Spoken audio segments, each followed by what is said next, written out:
Hey everybody, what's up and welcome back to today's video guys. And today guys, I'm going to be showing you how to link the Dsers app for your Shopify store to get started with dropshipping. This is a very simple thing to do, so make sure to watch this quick and easy video till the very end, follow my steps correctly so you can make sure this works the same for you and you can do this yourself.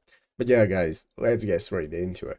So the first thing you want to do is to go ahead and open up the official Shopify website right here, shopify.com if you're not already, and after opening it up, you'll be greeted by this main page right here, which is the home page where you want to go ahead and log into your account, and after successfully logging in, now you can get started with accessing all the sections that you have for managing your store, like home, orders, products, and so on. So let's go ahead and take a look at how we can get started with linking the Dsers app.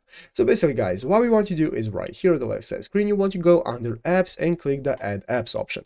After clicking on add apps, it's going to open up this menu with some frequently used apps, and you want to open up the Shopify App Store option right here. So after opening up Shopify App Store, this is now going to open up the App Store where you can find all the apps you can use, and at the top of the screen you're going to have a search bar. So in the search bar you want to search for the Dsers. So this is what we want to search for guys, and as you can see the first result is going to be the Dsers AliExpress dropshipping application that is made by Dsers. So let's go ahead and take a look at it. As you can see, after opening it up, it's going to open up the application right here, and this is the new dropshipping solution to place orders, find suppliers, and so on. So this is the application we want to use. So what you want to do is click the install button. After clicking the install button that is located right here, is going to provide you this new step where you can just go ahead and confirm the installation, authenticate your website. So install this. And after clicking the install button guys, this is now going to add the application to your store. As you can see, after successfully clicking the install button, is now going to go ahead and enable us to connect our Dsers account. As you can see, you can register yourself, and after that your application is going to appear right here in the main page of your Shopify section, and you'll be able to find it right here and use it however you like.